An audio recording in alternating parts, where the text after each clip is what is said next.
Assalamualaikum warahmatullahi wabarakatuh. Salam guru penggerak.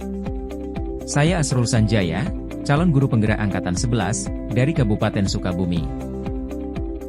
Kali ini, saya akan memaparkan video tentang koneksi antar materi, modul 2.3, coaching dalam supervisi akademik.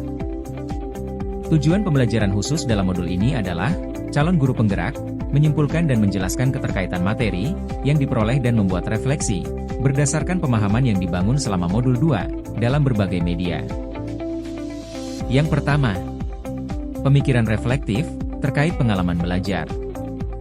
Indikator yang ke-1 adalah, pengalaman atau materi pembelajaran yang baru saja diperoleh.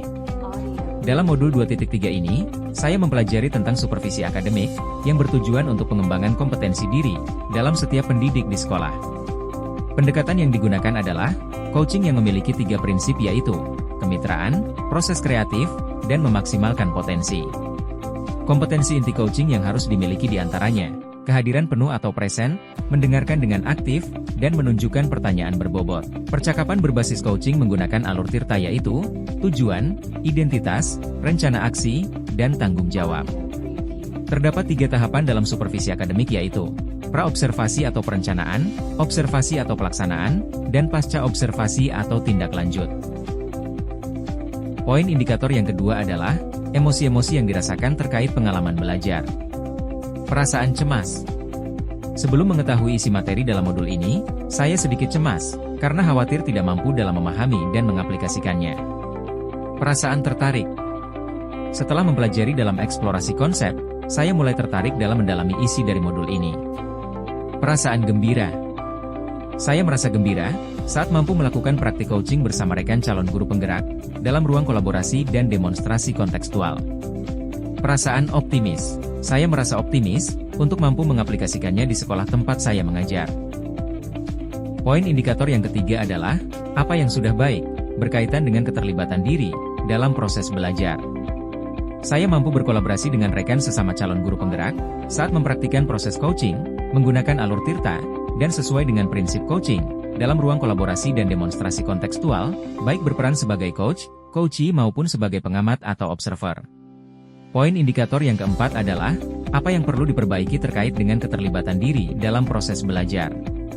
Yang perlu diperbaiki adalah, kemampuan dalam mengajukan pertanyaan yang berbobot, agar dapat menggali informasi permasalahan pada diri coachee, sehingga dapat menemukan solusi atas permasalahan yang dihadapi.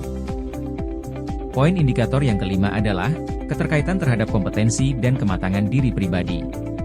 Setelah saya mempelajari modul 2.3, tentang coaching dalam supervisi akademik, kompetensi saya mulai berkembang ditandai dengan mampu mempraktikkan proses coaching menggunakan alur Tirta, baik sebagai coach, coachee maupun pengamat.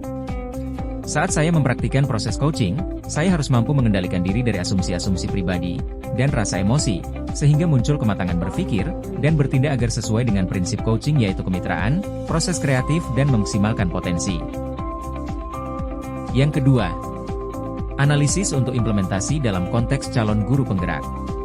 Poin indikator yang pertama adalah, memunculkan pertanyaan kritis, yang berhubungan dengan konsep materi, dan menggalinya lebih jauh.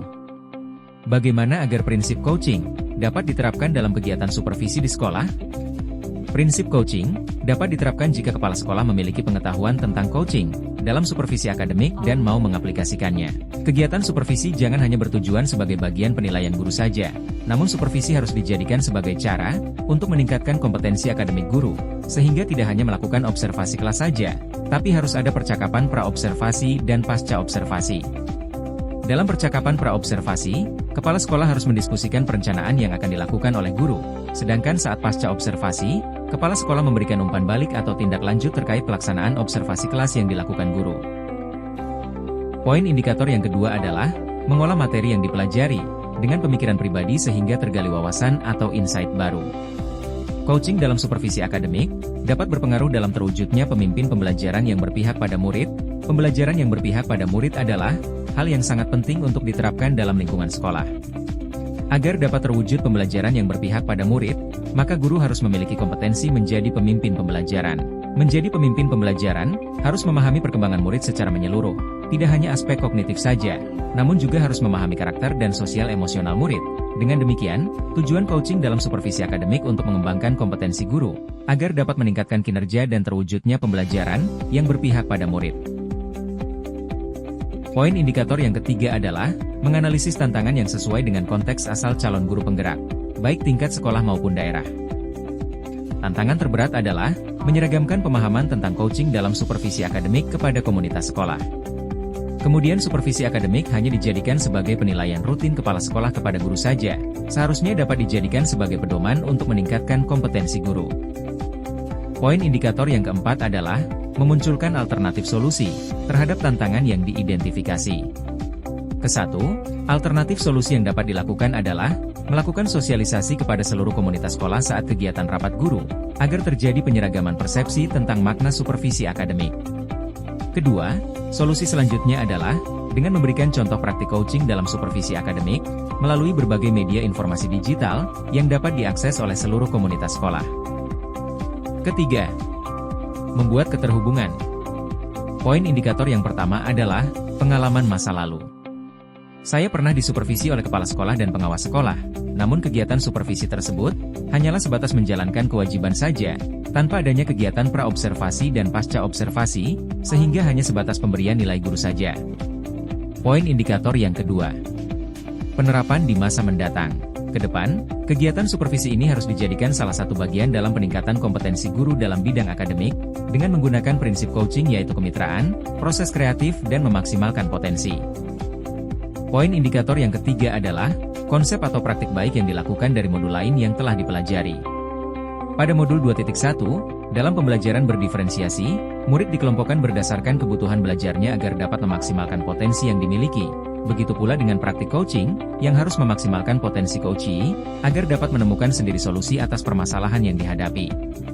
Pada modul 2.2, dalam pembelajaran sosial emosional terdapat teknik stop dan mindfulness, yang dilakukan untuk dapat membuat suasana menjadi lebih kondusif. Saat melakukan coaching pun, seorang coach harus menerapkan teknik tersebut agar dapat fokus dan terwujud kehadiran penuh saat melakukan proses coaching. Poin indikator yang keempat adalah informasi yang didapat dari orang atau sumber lain di luar bahan ajar pendidikan guru penggerak. Faktor utama pelaksanaan supervisi akademik oleh kepala sekolah adalah kesadaran kepala sekolah akan kompetensi supervisi yang harus dijadikan semangat dan dukungan oleh para guru. Coaching yang diberikan kepala sekolah akan memberikan pengaruh pada proses pembelajaran. Suasana kebersamaan sekolah yang mendukung bisa dijadikan sebagai sarana untuk membangun kinerja lebih maksimal, dan kegiatan supervisi akan berjalan dengan nyaman. Nah, itulah video pemaparan saya mengenai koneksi antar materi modul 2.3. Salam guru penggerak, bergerak, tergerak dan menggerakkan. Terima kasih. Wassalamualaikum warahmatullahi wabarakatuh.